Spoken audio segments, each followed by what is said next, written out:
The Delian solution part 2. Is it possible to demonstrate, in a grammar which is claimed incapable of doing a particular task, the principles or laws of that very same task? Absolutely not. Therefore, when you watch, in these presentations of geometry, the perfect execution of principles claimed impossible for it to accomplish, which do you believe? The parrots of mythology, or the evidence presented to your own senses? Which do you live by, your own body's senses, or the ravings of strangers? Throughout history, certain problems relating to human literacy have worked their way into our attention. For example, the mysteries presented in the Judeo-Christian book, and another the Delian problem. The authors of these problems profess not to be human, and that should be very obvious, for mankind has not been able to solve these problems, and for the very same reason which is claimed that he cannot. The claim is human illiteracy. Today we have another far-reaching example of our illiteracy, the computer. The computer uses two, and only two parts of speech, relative and correlative, the very same definition of a thing, itself. However, mankind's so-called proofs that what you are about to witness for yourself, are impossible because these claims are not based on the foundation of any grammar, they are not based on simple binary recursion, they are not even literate proofs. The computer uses just two parts of speech, yet mankind insists that there are any number of parts of speech based on what is apparently their religious doctrines. The idea of literacy is very simple. Given the definition of a thing, can you use it to survive?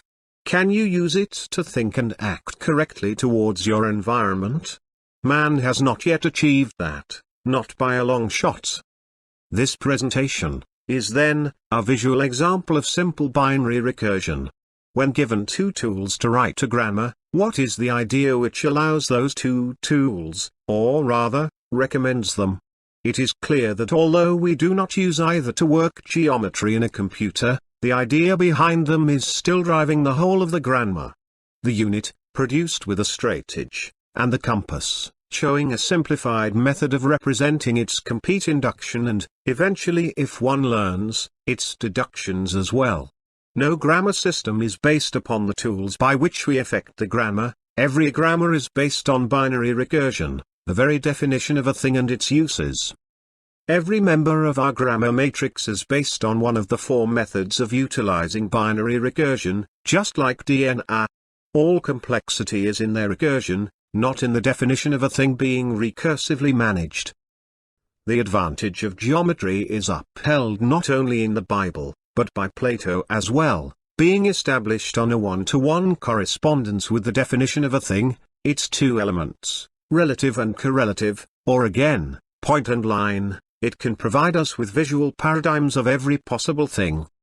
In this regard, I get in the face of the so-called intelligentsia of this world. Geometry shows me how to reason, and shows me, and now you, that the claim that geometry cannot do exponential mathematics is obviously false. I put right in their face. Since when is binary recursion different from itself? But this is not as important as the actual reason for these puzzles given to mankind throughout our history. All we can do, by way of thought, is to take advantage of, and be advantaged by, learning to become literate, learn to use binary recursion as our foundation of a life support system, not only for mankind, but for our entire biosphere, for we are either symbiotic, or we are doomed to die. Use your own eyes, and take the figures in your own hand and examine them. What do you learn?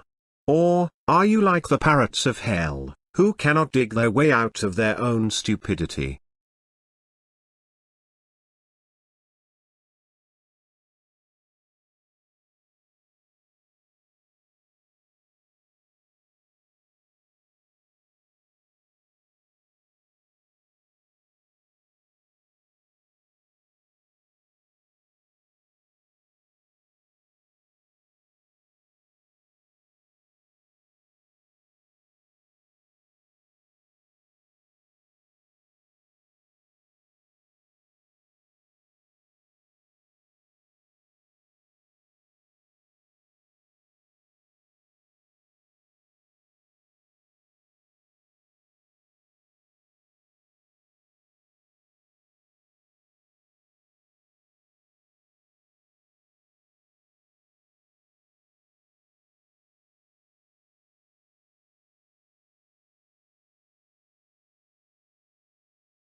I have shown you that nothing is hidden in these figures. I let the program itself show you.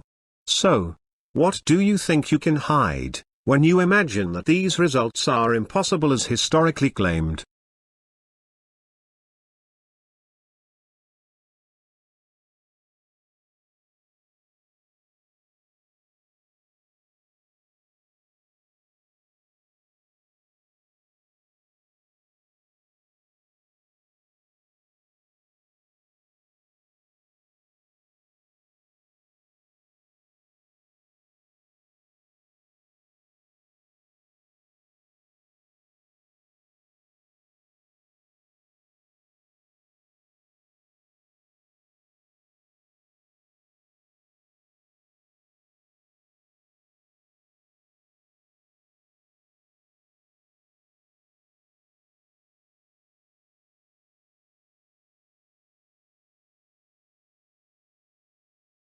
False words are not only evil in themselves, but they infect the mind with evil. Phaedo by Plato,